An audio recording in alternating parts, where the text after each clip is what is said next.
Okay, this is Calvin, and this is my wife Nicole. Hey, everybody. This is a very, very special edition of What Now Black Man, and it's part four. And the reason it's so special is because why, black man? It's a black woman There's on a here. woman on here. Okay, and so Nicole, one day she just randomly said, Calvin, why don't I do an interview of you about your book? And there's the book.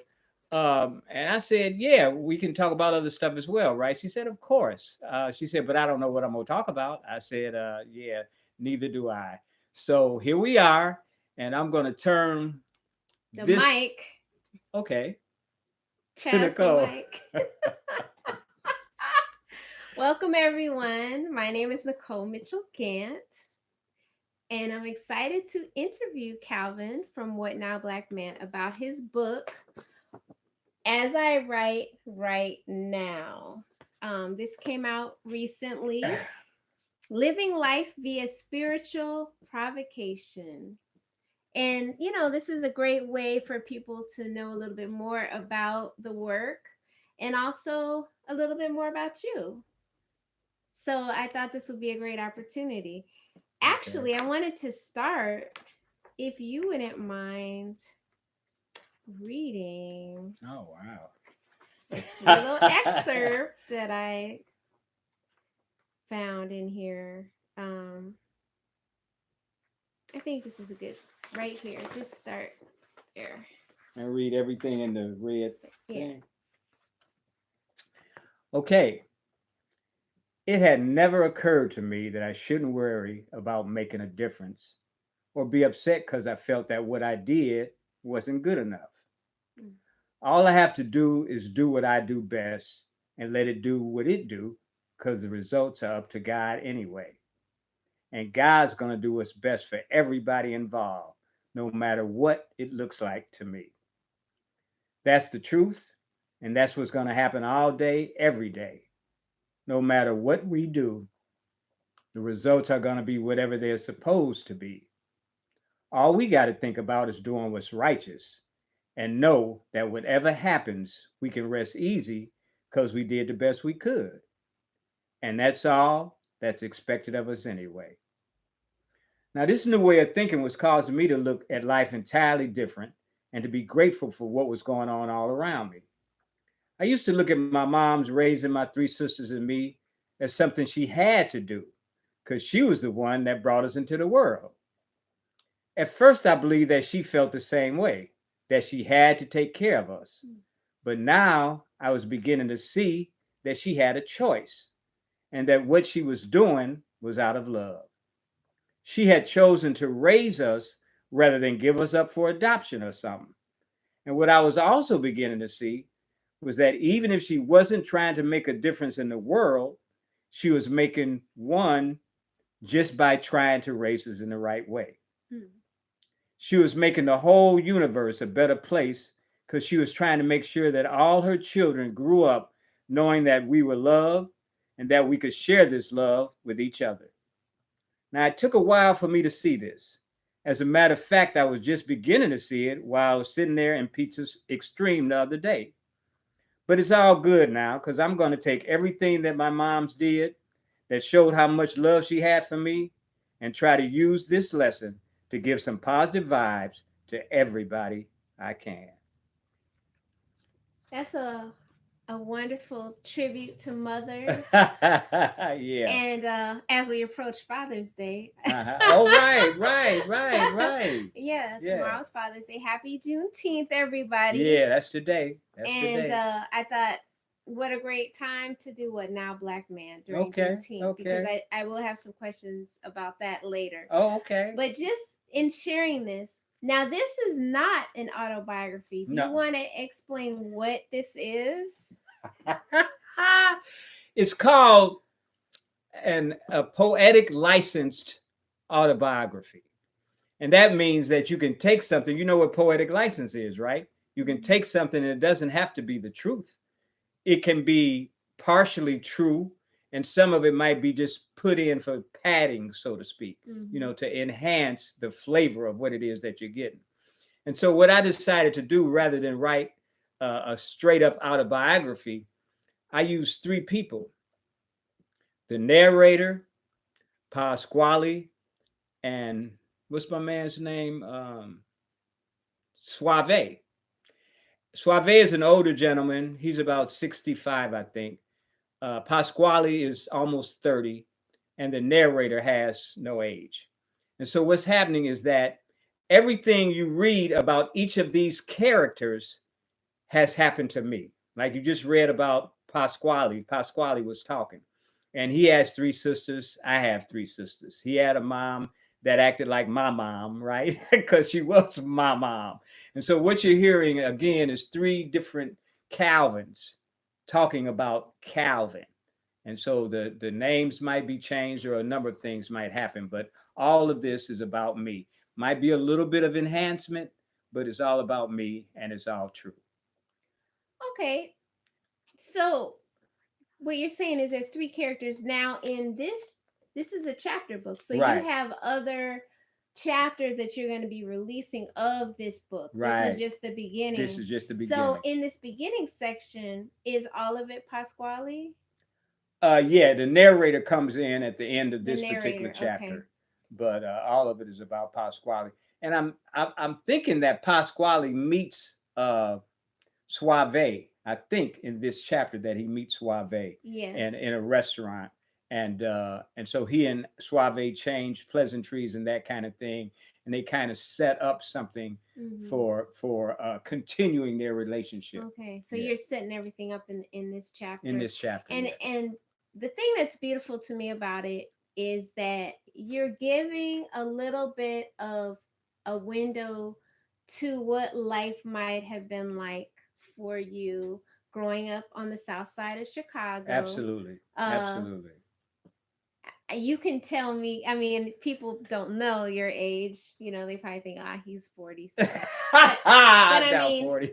what was the time period that you're focusing on in this book? Well, again, it's three characters, So so it's different time periods. yeah, and like Pasquale, as I said, he's approaching his 30s, and that was a time like I was actually injecting heroin and cocaine at 30, and I had done a lot of amphetamines and that kind of thing prior to that age. Mm-hmm.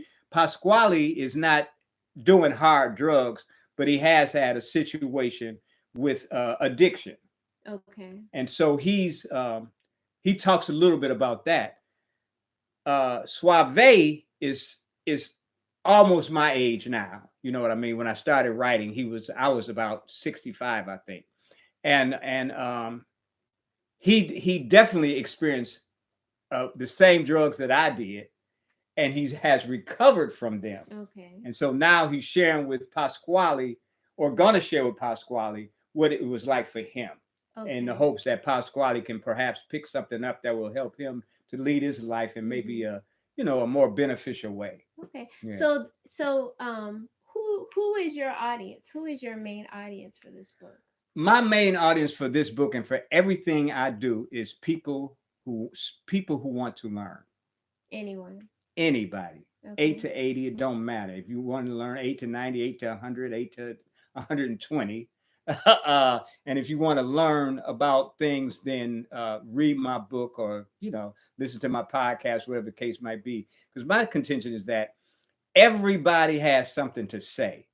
And if you listen to everybody that's put before you, you meet them on the street, you see them on the train, no matter what the situation is, if you engage in a conversation, then God has given them something to give to you.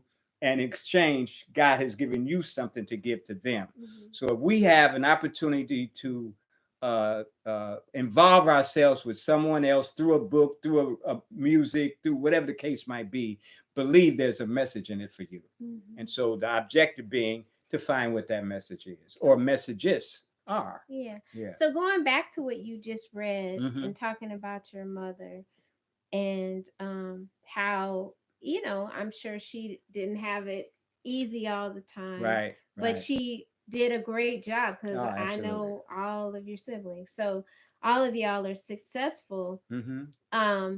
And a little bit later in the book, I think it's great that you share what what neighborhood life was like in Mm-hmm. terms of the village raising the child. Right. That's right. And maybe you could just read this little excerpt here. Okay. About you and your sisters here. This one at the top. Mm-hmm. As I think more and more about my young life, I saw that my three sisters made a big difference too. We always looked out for each other and took the attitude that it was us against our parents. Mm. We loved them, of course, but we knew that if one of us got caught doing wrong, we was all going to have to pay. Although we had arguments and fights, we stuck together when it came to the other kids on the block located on 88th and Clyde. And nobody outside our family better not even think about doing something wrong to any of us, or they was going to have hell to pay. Mm. One incident I remember real well was the one when Murray, who lived across the street, learned about how we handle our business. He hit my middle sister, Angelique, and she ran in the house crying. My younger sister, Alila, ran outside before anybody could say a word and sent Murray Boyd back home with a bloody nose. Oops. My older sister, Lynn, was the one who picked up the slack for all of us in making sure that our chores was done before our mother got home from work. She was an expert in forging my mother's signature and would even write notes for me when I skipped school and needed a note from a parent that would explain why I wasn't there. As with all life, things change. And although my sisters and I don't always see eye to eye, the foundation of our lives was set early on, and nobody outside of the family is going to stay in the way of our looking out for and protecting each other. Okay. Yeah. Well, I can't lie. I know that that's still true today. Yeah, we definitely we look out for each other. Oh, yeah. Absolutely. Yeah. Absolutely. Yeah. And that's so important. I mean, today is Juneteenth. Uh-huh. I think this is the first year that it's been made into a national holiday. What are your thoughts on that? Well, if you remember, we had a reunion here in 2018, or was it 19? I think it was 2019. We had a reunion here, and it was in celebration of Calvin's birthday and Juneteenth. Mm-hmm. And it was so ironic to me because Juneteenth was named after the people in Texas found out that they were free. They didn't know. And it was so amazing that, two of my sisters and their families and a couple of nieces live in Texas, you know what I mean? And so it was so wonderful for me to have that celebration and to have my Texas relatives come here. You know what I mean? Because it's really, really important to me. And the importance of it is such that I don't like them giving us a holiday. You know what I mean?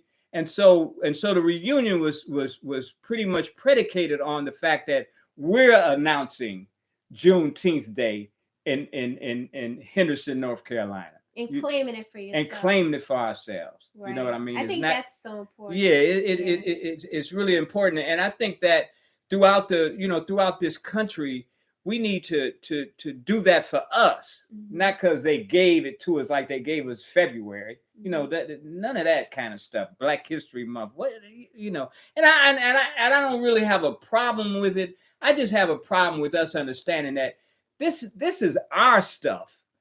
Nobody got to give us nothing. That's right. Like Martin Luther King, Stevie Wonder made that record. That was it for me. Mm-hmm. Happy birthday to you. So we started that. It's our people's celebrating our ancestor. You know what I'm saying? Who did so much for us. You know what I mean? And he might not have been totally successful in what he did, but his intent was pure. And I believe the only mistake he made was talking about the world rather than black people. As long as he talking about black people, it was cool. But when he started talking about the world, it became a problem. But for us, we focus on what he did for us. You know what I mean? And to sing happy birthday on his birthday, that's what we do. And we ain't got to do it on a Monday, the day after his birthday, or Monday, 2 days. But, I just want us to do us. And I get carried away, Nicole, but No, I just I think people need to hear that. yeah, I just it's just so important for me that we as Black people do us. And to feel empowered enough Man. to claim Yes. that this, I mean, we put so much into this land, Man. you know. And if you think about it, when you watch the news, it's going to be them talking about what we did. You know, they're going to be taking pictures, and we really ain't on that. We on like we would each other, especially with this so-called pandemic. People are coming out today. It's stuff going on today. Definitely, Black folks. Definitely. You know what I mean? Our stuff, we don't die, we multiply. You know, we don't stop. We keep it moving. That's you know right. What I'm saying? And so I appreciate you white people for considering giving us a holiday and all that kind of stuff. But at the end of the day, you ain't gave us nothing. You know, this is what we doing for us. You know what I mean? Doing it. And been doing it. We've been celebrating stuff. You know what I mean? And so if you want to be an ally with us in this, then we'll take that alliance. You know what I mean? But keep up front. This our stuff. You know what I mean? Yeah. Juneteenth is our stuff. Yeah, that's important. King's birthday is our stuff. You know, and again, what we feel about our people is celebrated by us in the way we want to celebrate it. Mm-hmm. If y'all want to join in your area or your territory, that's fine. You know what I mean? We have no problem with it. Mm-hmm. But let us do us, okay? Okay, well let's talk about freedom. Let's talk about liberation. Yeah. A lot of times we're thinking about that as something physical. Oh man, all the time. But so much of it is spiritual. So much of it is a state of mind, how you move through life, and whatever limitations that we're facing, how we approach our lives even in those limitations, because obviously we still have many limitations.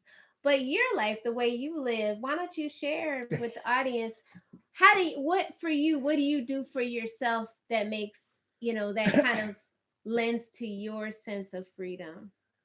You know, as you know, I'm living my best life. And I love when Lil Duval came out with that song, him and Snoop. You know, smile, bitch. I think you know this isn't for children. If you breathe and you achieve it, you know what I'm saying? And I ain't gonna let no nigga. What do you say? Ain't going back and forth. Ain't going back and forth with no niggas. And you remember we did that piece in New York. Mm-hmm. Remember we did that piece in New York? And in California. Oh, in California as well. Raj G has something to say. Exactly, Raj G. Raj G told me. Raj G, he's gone now, bless him. But he was what do you call him? He was a hip hop producer. Yeah. He had that African space track. Right. And what he did, he was the best at it in LA. You know what I mean? And in other places as well, but he was well known in LA. And when I got through doing that piece, he said, man, Snoop and Lil Duval ain't got nothing on you, Calvin. You know what I mean? And that made me feel so good because that came from my heart. You know what I mean? I know that I'm living my best life. There's no doubt about it. Let's hear about it. Okay. Y'all might not know this, but when I met this young lady here, I told her, I said, Nicole, you found me, you hooked up with me at a good time. I said, I'm in a really good space right now. He said, you're blessed. Yeah, pretty much, yeah. I was like, okay. and the reason being is because I had been divorced. My first wife, Elaine, died. God rest her soul. And she died. And when she died, our relationship wasn't.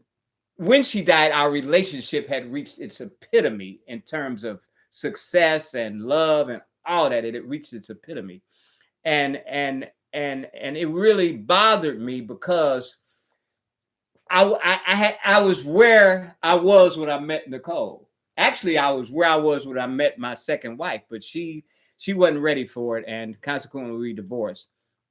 And in the meantime, in between time, I messed around with quite a few women. And I told This has to do with living free. yeah, absolutely, it has Okay. everything to do with it. All right. We'll get And there. uh one day I was taking care of my two nephews, and I had them for about 2 years. And during that time, during that 2 year period, I would not bring any of those women to my house. I was not gonna have a woman present in my house when my two nephews were there for that 2 years. And so then they left. And when the last one left, I went to take a bath, the shower that night, and I took that shower, and I came out the shower and grabbed my bathrobe, and I said, "Wait a minute, ain't nobody here. I can be butt naked." Oh. And as I'm butt naked, and I said, "You know what? Now it's time for me to talk to God." So I practiced Islam for a while, and I had a prayer rug, and I got that prayer rug down. I put it down. I anointed myself with some oil, and I got down on my knees and I said, "God, I need a wife, man. You know how I am with these women, and I don't want to do that no more. I want to settle down, and I want to be faithful to my wife. And if you show me my wife, because I ain't gonna pick her, because I ain't good at picking. But if you show me my wife, I promise you, I'm not gonna do anything sexually until that happens." But as a matter of fact, let me take that back. I ain't gonna do anything sexually until you show me my wife. And consequently or subsequently, I met Nicole. We got married and that kind of thing. And so it was a thing where my whole life had changed. My whole life had changed because I had dedicated myself to another woman. You know what I mean? And I knew this time this was it. And we've been married 10 years, and brother man been faithful to the max. Y'all hear me? Let me tell you, fellas, black men, let me tell you, white men, whoever's listening, let me tell you, being faithful to your wife is the greatest thing you can ever do. I'm telling you, I ain't got to remember nothing. I ain't got to make up nothing. I remember having to think about, now what I'm going to tell her when I get there. No, that ain't gonna work. And then women, you know how they are, man. They come with stuff just like that. They questions you can't prepare for the questions they gonna ask you. They come like that. You know what I'm saying? And so I'm prepared because I ain't did nothing. You know what I mean? And as I'm living with this young lady for the past 10 years, I'm beginning to experience some things that people, especially my good friends, tell me about how to deal with her. You know what I mean? And my good friend Labib, he told me sometimes, Calvin, you just gotta pause. You know what I mean? Don't strike back. She say something that puts you on the spot. Don't strike back. Just pause. Say woosah. Say something. You know what I'm saying? And it works, y'all. She got so much stuff, just like what's happening today. She said, Calvin, I want to interview you on What Now Black Man. And I'm like, damn, I can't do nothing without her trying to get involved in what I'm doing. You know what I'm saying? But I took Labib's advice and I said, okay, baby, we can do that. And now look at it. I mean, look how it's turned out. It's beautiful. You know what I mean? And so being able to be free to me means that you're able to be in any situation at any time and not feel pressured or bothered or any of that, because you're free. And believe me, y'all, I'm free. I mean, the things that have happened since I've been with Nicole, cancer, they told me I had 6 months to live. You're giving away some of my questions. Okay.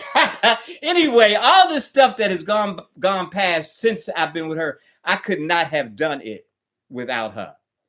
I couldn't have done it. You know what I'm saying? And knowing that the reason God puts people together is to be fruitful and multiply. And it ain't just about having babies. It's about me being my own man, my own free man, her being her own free woman, doing the things that we're capable of doing, that we have been gifted, divinely gifted with, and being able to employ those things to help other people, because that's why we've been gifted with them. And I'm doing that. And then she comes on board and she's doing her thing, sharing her gifts with people. And then we get together and become one. And look at us now. You know, we ain't did nothing. We just doing this because we free. So what you're saying is part of being free is being able to have a sense of self and groundedness so that when you come together with someone else and you bond or companionship, then that's going to be that much sweeter because you know yourself. But can you share like what your daily life is like? I think it's not a very usual life that I think is also an expression of freedom that would be great to share with people. I retired from Ford Motor Company, and I was determined that I was not going to stop working. I I just knew I wasn't going to do that. I talked to a guy. I said, "Hey man, so what you doing?" He said, "Nothing." I said, "I mean, what do you do during the day?" He said, "I ain't doing nothing." I said, "You mean you don't have something that you do?" He said, "Calvin, I don't do nothing, and I don't do that till 12 o'clock." And so I, some people they can do that. I can't do that. I got to keep it moving. And so we have a farm, and I'm tending the farm. And I get up in the morning, I walk the dog, you know what I mean? And even though she has all this land that she can roam at, she just loves the companionship. And I walk, and I get and you talked about spirituality. I mean, the peace of mind and the connection to God that you have walking with a dog, to me anyway, is amazing. You of course can do that with people as well, but it's just something about that that's amazing. So I walk my dog, and then before getting up, I've already done my stretches and that kind of thing and my deep breathing. And then I walk the dog. And then I decide what I'm gonna do. It is so much work out there. And just to give you an example of what I decided today, I got a watermelon patch, and it was in an area that the grass was about 3 or 4 feet high. So I dug up a lot of that grass just to make a path, not a path, but a row for cantaloupe, and then 3 rows for 3 different species of watermelon. Mm-hmm. And so, as I said, it was really tall grass, so it's prone to grow all the time. You know what I mean? And so it's growing, and it's kind of like interfering with the growth of the watermelon. So every now and again, I got to go out there and I got to literally with a spade or with a shovel pick the grass. I mean, dig it up around the watermelon rows. You know what I mean? It takes about 3 or 4 hours. And Nicole saw me today when I got done, and I was sweating like what sweats a lot? I don't know, but I was sweating like crazy. Like you went swimming. Yeah. But the joy I have of digging that stuff up, knowing that I'm helping the watermelon to grow and to be sweet and all that kind of stuff, is just such a joy doing that, and such a freedom that I can do it whenever I want to. You know what I mean? I can do it if I have a long I want to. I can take a break whenever I want to. I can pace myself however I want to pace myself. You know what I mean? Because I'm free. You know what I mean? And so in terms of the outcome of all of that, it really don't matter. I mean, my intent is to have enough watermelon to give my neighbors a watermelon. That's my intent. I ain't trying to sell nothing. Now, that don't mean that's going to be always, but right now, I ain't trying to sell nothing. I'm just trying to let people be aware that we, as Black folks, need to start growing. Yeah. So you're from Chicago. Your Yeah. story's about Chicago. Mm-hmm. How did you end up on this land? How much land is it? When did you get here? Of course, I know the answers, but tell the story. How did we end up here in Heartland Farms? Well, Nicole, I found out it was March of 2013, not 2012. But in March of 2013, I wrote a blog that was entitled $1 Billion Blog. Mm-hmm. And I used that blog on my radio show, and I interviewed people and asked them what they would do with $1 billion. Got all kind of answers. And after the show, I said to myself, wow, what would I do with $1 billion? And I said, what I want to do is I want to build a farm, and it was kind of like would be like a commune, and it wouldn't be for everybody, just be just for the family. And this place where we are now is the place, would have a spot for every member of my family that wanted to live on the land could have an acre of land. They could build their own house on the land, and an acre of land can feed a family of four. You know what I mean? And so that was the view. Uh, and so I talked to Nicole about it, and she said, Calvin, I've been wanting to do that all my life. She said, ever since I was a little girl, I wanted to do that. And that's what's so wonderful about our relationship. I think I don't know about for me anyway. I don't know about Nicole, but this is the best relationship I've ever been in with a woman. I'm telling you, the best. And you see, she ain't talking. Well, it's not the best relationship I've been in with a woman, but yeah, but it's definitely the best I've been with a man. Yeah, and so because of the things, I don't know, yeah. Well, I do know. It's just divine order. It's just divine order. If you be in alignment with what we call nature and the universe and all that kind of stuff, things are just going to happen the way they're supposed to. So anyway, she says she's cool with that. So I call my nephew and my cousin and tell them that we looking for some land. That was so great. Yeah, and so the three of us went to Georgia. We were looking for land in Georgia. As a matter of fact, we found a couple of places that we were thinking about buying, and so the three of us had a ball. We learned a lot about each other, and it was just a wonderful thing. And that was kind of like a prelude to What Now Black Man, because of that time I spent with them. And so I came home, and the next year, Nicole and I went to Georgia. And she, being the analytical and all that person she is, she said, "No, this ain't it, Calvin. Need water. Need water on the land." Yeah. And so she took it upon herself to find a place. And we decided on North Carolina because there's a little story in there. Okay, you we were I had a concert and we met Shauna Tucker. Right. And she was like, "You guys should move to Durham." Okay. That's how that happened. Okay. Those were the two places we were looking at, Atlanta and Durham, because they have international airports. Right. That's important too. So go ahead. Yeah. Anyway, Durham. They had land, but it was really expensive. Raleigh had land, but it was really expensive. And I don't know how this young lady found Henderson, North Carolina, out of all the cities in the world, but she found Henderson, North Carolina. She found this place. Me and her came to this place, and it took us a year.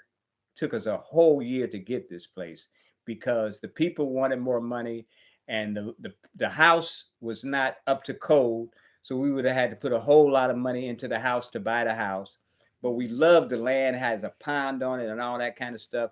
And Nicole spit on the ground, and I peed on a tree, and we said, "This is our land." We ordained that it was our land. And so I thought about it, and I went to the loan officer, and I said to him, I said, "Man, listen, what about us buying the land instead of buying the house? And see if the guy who's selling the house, if he would settle for what we're going to pay for the house for the land, and he can turn the land over to us, and of course the house will belong to us." And he agreed with it. And it was so amazing because some people had tried to buy the house. A young couple tried to buy the house and they couldn't get it, so it went back on the market, and we got the house. And now the thing for both of us is this: we're doing things that kind of solidify the fact this is our old folks' home. You know what I mean? Our children and grandchildren, these and that, they ain't putting us in the home. We got our home already. Believe that. This is the end game, right? Yeah, this is it. This is the spot. We're gonna be here. You know what I mean? And like I was saying about the farming and all that kind of stuff, meeting her and being with her is I'm living my best life, on this farm that is turned out to be something way beyond my imagination. And I got out of Chicago because she said that she wanted to come be with her father because he wasn't doing real well. So we moved to California, and when we were about to move, she said, "Well, Calvin, I don't have a job in California. I applied for it. I don't know if I'm gonna get it, and I don't have no job." And I said, "Don't worry about it. My retirement and that will pay for us until you get a job, because I know she's gonna get a job." And before we left Chicago, 2 weeks before we left, they called her and said, "You got a job at the University of California." And so it was on. And since and before that time, it's always been the way it is now. We go back and forth with stuff, but it always turns out for the better, always, without fail. Yeah, and so being in Chicago, living in California, and coming here, I remember the woman I was here, and I was looking for Walmart, and I asked this young lady. I said, "Miss, where's Walmart?" She said, "Well, you go down there and you turn it at McDonald's, and then you go a little further, and you'll see a whatever Wendy's, and you know." I said, "Okay, thanks." She said, "You ain't from around here, huh?" I said, "No." She said, "Where you from?" I said, "I was raised in Chicago and moved to California." She said, "Well, what you doing here?" I said, I was looking to slow down." She said, "If it get any slower, it'll stop." And she was exactly right. This is slow down, y'all, but we both love this place. Love this It's place. definitely endless possibilities, Oh and man, just, I mean, the idea of owning land. I mean, man, once you man. experience it, it takes a long time to really understand what it Right, to means. sink in. That you Absolutely. literally can do anything. Whatever you You want can to do. build, of course things cost money, but you have something to start with, you know what I mean? And then with your creativity and the hard work, you can make a lot of things happen without a lot of money. Yeah. You know what I mean? So once I think there definitely is so much to say with owning land and being able to grow food. And you were growing food in Long Beach Yeah, yeah, yeah. I mean, we in the fed front 30 yard when people we one were time. Yeah, renting. we had 7 by 7 foot plots, a 49 square foot plot. And now we got 16 acres. And what's so You got to amazing? start somewhere. You can start with a Oh pot man! on your balcony, Oh or my in your God! Oh my house, or God! And all of that was just practice for this. You know what yeah. I mean? And it was always in my head that we need to grow our own stuff, but Hmm. I did like you said, I didn't know the potential until we got here. I had no idea. Hmm. This is We really still don't simple. know. You know what I We mean? still Whatever don't you know. want to do, no matter how small or how big, you can do it. We don't have a tractor yet. We don't get one, Hmm. but we have to hire somebody to come and those high weeds grass actually that I was talking about. They can get like 6 feet high. And so we had to hire somebody with a tractor to come down here and cut it for us. And Nicole said, "Cal, why don't we just leave it?" You know what I mean? And then, so we had the guy cut it one more time. And she said, on second thought, she says, "You know what? I'd like to be able to see the pond. Why don't we cut that grass?" And it was amazing. I got a lawnmower, riding lawnmower, and now I can cut the grass that he cut down. I mean, with the tractor. Hmm. They call it a hog. What is it? Something hog, a bush hog. Bush You hog. attach a bush hog and it'll pull up anything, trees, everything. Hmm. And so now if I keep mowing it, every 2 weeks or so, it stays at a place where it's really comfortable for us, and we can at some time grow food on it. You know Okay. what I mean? So you talk about how when you're growing and you're putting your hands in the soil, you're Yeah. putting love into the plants that are going to Right. feed us. Right. And this book is a lot about love too, Uh right? huh. You're talking about the love that you experienced growing up, Mm-hmm. as well as the challenges, and this relationship between the characters is it's an unusual depiction of, you know, like mentorship and kind of brotherly love. Yeah. Like, Yeah. what can you say about that? The thing that I can say about it in that book, and again, that's the book and the things I talk about in the book, my experience with my cousin and my nephew, all that has led me to the understanding that we as black men need, first of all, to love ourselves, Mm. to realize what we're capable of, Right. and then to use that love for ourselves and share with another human being, especially our women and our children. You Mm-hmm. know what I mean? And so the love piece is like you experience that no matter what you're doing. People go to work every day and don't want to go to work because they're looking at what they're doing on the job and how much money they're getting paid, which you never compensate for the amount of work you do. You know what I mean? Mm-hmm.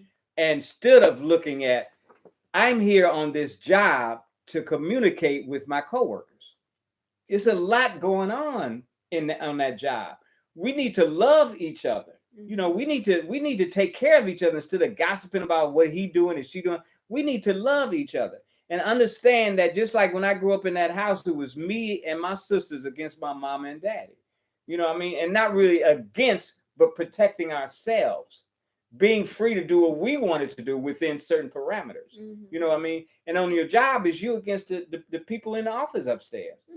You know what I'm saying? I mean, seriously, because it's like their intent might not be your intent. You definitely want to make quality stuff, or you want to do the job right. You want to, whatever it is that you're doing, you want to do your job right. But you don't need somebody constantly reminding you that you can do better. You don't need that. And so how do you absolve that pain you get from that? When you're in the cafeteria, talk to your people. Mm-hmm. You know what I mean? And say, and that happens a lot of times. But what if that became your intent to Mm-hmm. give love to my coworkers? That became your intent. It'd be a whole different place. And what the book talks about, and what happens here on What Now Black Man, is that love that the people on the show, every show we've had 3 thus far, and every time somebody walked away with something beneficial. That's right. Every single time. Definitely. Yeah. So before we run out of time, you've shared about being a husband. Yeah. You shared about like mentorship and also uh just brother to brother. Right. Can you share about being a father and a grandfather? Because tomorrow is Father's Day, and just your experience and also some of the things, the hardships that you experience as well. I think it'd be helpful Yeah. for folks to know. Wow, Nicole, you on it. You really on it. Uh, my first wife, Elaine,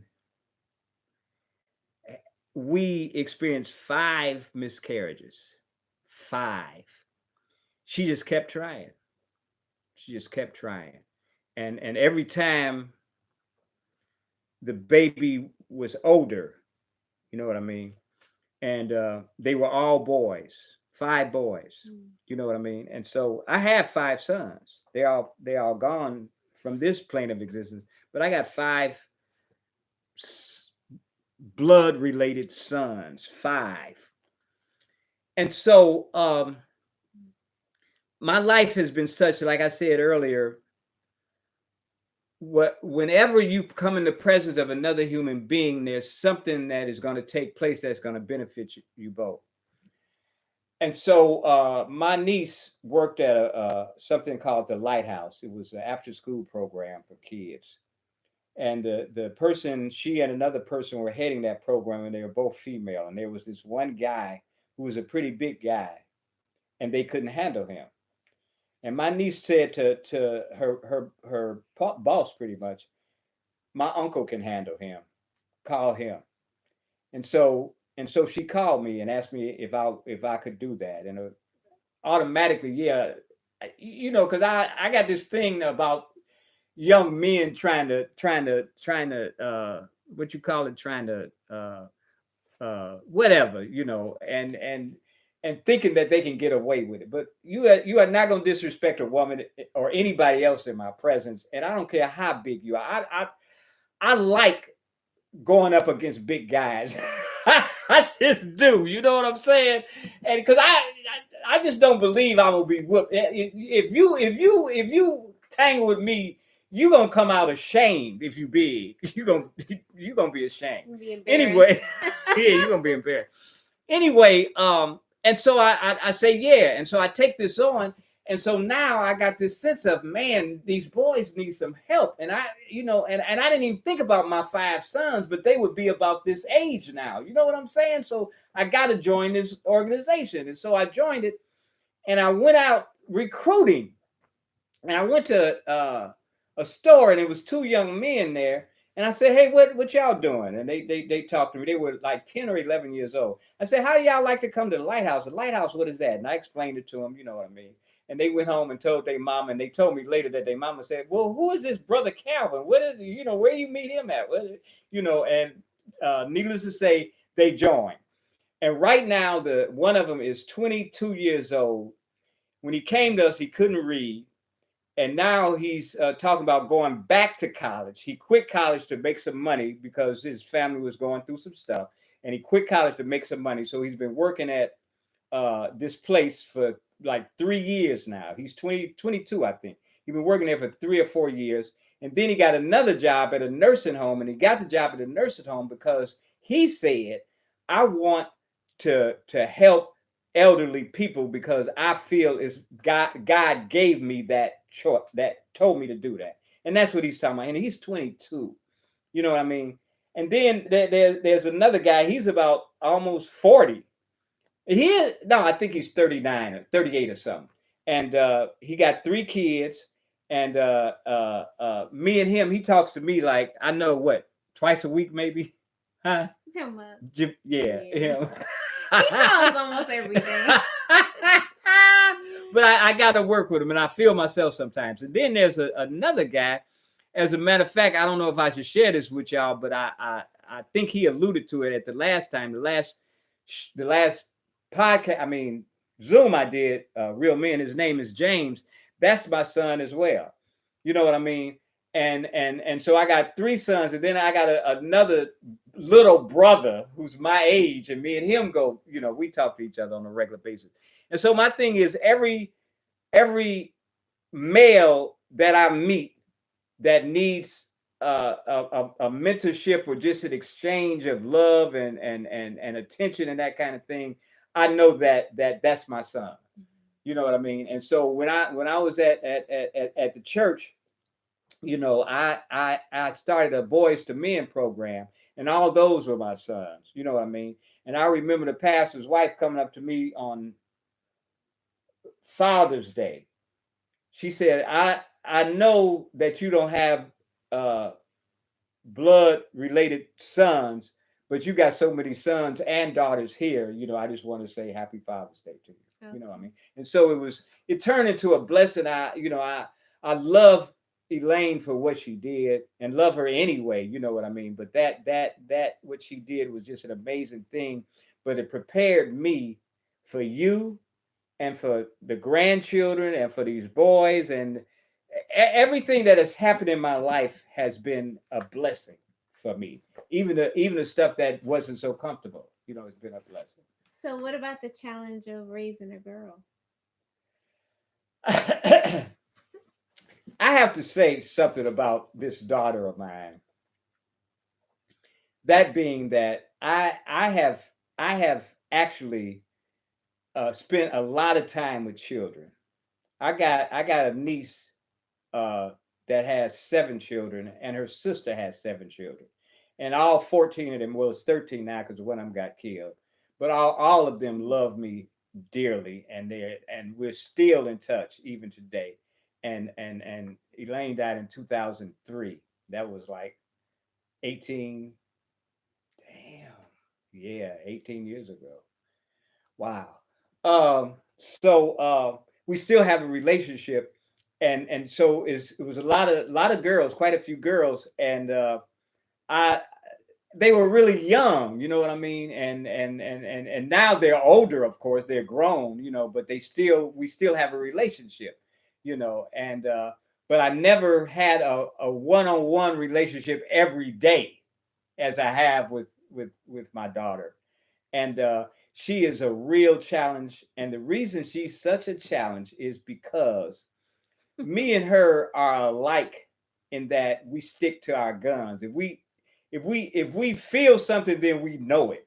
You know what I mean? And it's hard to change us in that regard. And so I have a hard time with that. And the other thing I have a hard time with is the fact that she has so much potential. I mean, just she's amazing, utterly amazing. But look at her mama. You know what I mean? She's just totally amazing.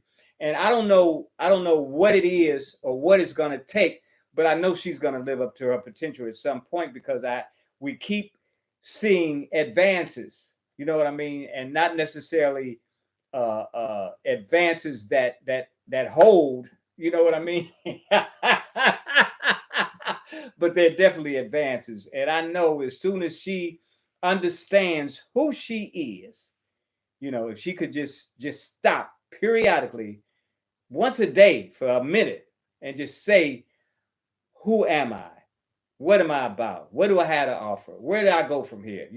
I know she can change. And so it's a relationship. I love it. I love her. You know what I mean? But it's a real challenge, and I get frustrated. I get upset. I get all that. But it's a real challenge. And as I said earlier, it's gonna work out. Everything's gonna work out. So how do you as a dad, because this is real, like being a stepdad is definitely a challenge, and that it's a challenge that we have a lot of men, both younger and older, deal with, right? Right. Or it's something they work on.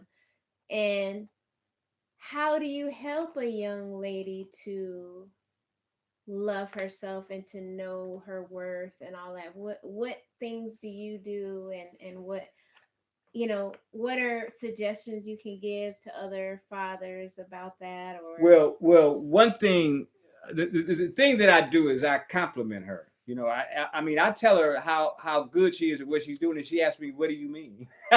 Because she really doesn't feel that she's adequate. She really doesn't. She has no idea what she's capable of doing, and so I purpose to talk when I say something to her. It's about, I'm proud of you, or you're doing well, or you can do that. That, right? Those kind of things. And the advice I would give to fathers, and this is of utmost importance, utmost importance. They had a saying that says women love their sons and raise their daughters. Nobody ever said that men love their daughters and raise their sons. Nobody ever said that. But look at it. That's what's happening. Men love their daughters and raise their sons. They'll let their daughter get away with anything except sex. That ain't gonna happen. You know what I'm saying? But anything, oh daddy, I want, okay, baby. Oh daddy, okay, baby. Okay, well, daddy, my boyfriend. What? Boyfriend? What? What did you talking about, boyfriend? And you 22 years old. But the thing is, early on, y'all, you hug your baby girl. You know what I mean? When she becomes like 10 or 11, you still hugging her. Then all of a sudden, these little things pop out. And the little booty gets a little bigger. And so now you're doing this. You know what I mean? Don't do that, y'all. Don't do that. Hug your baby like you always hugged her. Do that. Because if you don't, she gonna look for it somewhere else. You know what I mean? And it ain't a sexual thing. It ain't sex at all. It's love. Love your daughters. You know what I'm saying? And discipline them at the same time, because discipline is not necessarily hitting or anything like that. Discipline can be, established through love. So love your daughter because you intend for her to not have to look nowhere else for love from a man. That is so important. That's the advice I give. And because they be looking for their dad. They be looking for their daddy because he stopped hugging them, so he stopped loving them. And it's not a conscious thought. It's just, she's going through changes. Her body is going through change. She need a hug from a strong man, not her mama. She need a hug from her daddy. And you got to, and I say do that throughout life, because these hugs are important. There's some right here. I forgot what they call it, but when chakra. Yeah, now it's not. It's something else, but it's a gland right here, and when it contacts, it sends endorphins throughout the body. So it's painkillers. When you hug somebody, you're sending painkillers throughout your body. And if you don't have no pain, they're going to elevate your spirit. Mm. You know what I mean? So hugs are very, very important. And we men need to, we really need to love and to think about our daughters, giving them some, think about it. How, you know, why are you gonna give her that? You know what I mean? Think about it. Don't just do it. You know, because they at 3 years old, them little girls be, Daddy, you know. That's what the grandchildren. Oh man, they do me like that at 3. You know what I'm saying? Well, my other granddaddy bought me this, and he bought, yeah. Well, you need to go and holler at him then, because I ain't buying you that. You know, but yeah, I think that's so important how we raise our children. Mm-hmm. Yeah. So going back to the book, where do people find the book? And this is a printout because the book is only available digitally right now on your website. What is your website? My website is We Are One, and you can access it by going to www.calvin dot no Calvin Gantt CalvinGantt.com calvinggantt.com. And if you have any questions or anything, you know, you can leave a note or a message or whatever, and I'll definitely get back with you. But check out the book because it's on like about 10 sites, ain't it? I don't know exactly what they are.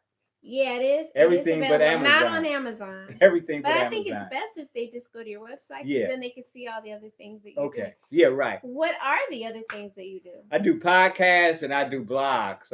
And there's also now I've incorporated something I do every Sunday where I take a random Bible verse. I just pick up the Bible, I open it up, close my eyes, and pick a verse, then look at it and I read it, and then I give my interpretation of it. And it's like, I don't think it ever exceeds 7 minutes. You know, it's usually Okay. 4 to 5 minutes. So, would that have anything to do with you deciding to become an interfaith minister? Has everything to do with me deciding to become an interfaith minister. Because I really would like a church, but I don't want a church. I want something different that I'm going to have to create. And this is it right here so far. And I'm probably going to do something online on a regular basis. Might get a building, might do stuff here. You know, I mean, haven't decided yet. But the thing about me becoming a minister is this. I said that, you know, ministers have a tendency to not express who they are, you know what I mean, and not go deep into what they've done, and you know, good and bad as they call it, you know what I mean, and not reveal themselves. As a matter of fact, when I was first went into ministry, I was told by the senior pastor that you don't show your vulnerability because you lose the, you know, Congregation. yeah, the congregation. And I don't care about losing no congregation. You know what I'm saying? Because I'm gonna tell the truth anyway. And what happens is that when whatever comes out of my mouth, I feel that I have to live it. I can't say it and not live it. And so that's why I do this stuff every Sunday. That's why I do the podcast. That's why I do What Now Black Men, because I want to expose who I am and then make myself accountable to y'all to see me carry it out. Mm-hmm. So some people know about you that you were able to overcome cancer. yeah, And what is the relationship between that and what you do now? the relationship between that and what now is that what I do now is that the doctors told me I had 6 months to live twice. They told me that, and I stopped doing chemo and and and showed them that no, I'm gonna live past this 6 months, and I ain't gonna do no chemo. And the relationship it has with what I'm doing now is that I've learned that we have been told that we get to a certain age and start feeling tired, start feeling this, start feeling that, and it's only our minds telling us that. I'm gonna live to be 120. You know what I'm saying? And I have shown that the many things that I have had that I could have died from, you know, just a whole lot of stuff, and we can talk about that at a later time. I'm still here and I'm gonna be here because my intent is to show y'all that I don't care how old you are, you know, you can live longer than you intend on living if you want to. You know, you can make that choice. And I'm not saying I'm God, I'm not saying anything like that, but I do believe that we have a choice in all things, even death. I believe that. And you say I'm tired, I'm ready to go. All right, come on. I ain't ready yet. And I know that if you work, if you work, you have a better chance of offsetting diseases and that kind of thing. Okay, so all this farming and stuff and being out in the sun and the fresh air is for staying alive. And I don't, when I say staying alive, I ain't talking about breathing. I'm talking about living my best life. Okay. Living my best life, because I gained so much out there from that land is just incredible. The things that are being revealed to me by God about us through the land is incredible. And I love you, baby. I love you too. All right. Yeah, so it is about that time to wrap up. Okay. Is there like any last words you want to share with folks on your show? Yeah, y'all tune in, and holla at a brother. You know what I mean? I mean, these things it's about us, y'all. We are one. We are one. So let's communicate with each other, y'all. Let's really start communicating with each other. And it ain't gotta be me. Communicate with whoever you can as often as you can. Just do that, because we black folks, it's on, y'all. It's on right now. God has drawn a line in the sand. Who you with, me or man? Ooh. God has drawn that line in the sand. Who you with, me or man? I'm with God. Or woman. See, that's what I'm talking about. I love this girl. She always, hit me. The way you said it rhymed. But, yeah, I know. That's okay. That's you can say, who you with, God or human. Okay. Okay. Yeah. But y'all keep checking us out. We're gonna do better. Any comments you have, any critiques, anything, I'm open. I ain't scared of y'all. Whatever you got to say to me, come on with it. Come on with it. He loves that. You can roast him. I love it. I didn't do that today, but Yeah. It is Father's Day tomorrow, so. Okay. Happy Father's Day, everybody. Right. Yeah, all y'all, happy Father's Day. And as he always does in party, I holla. Damn.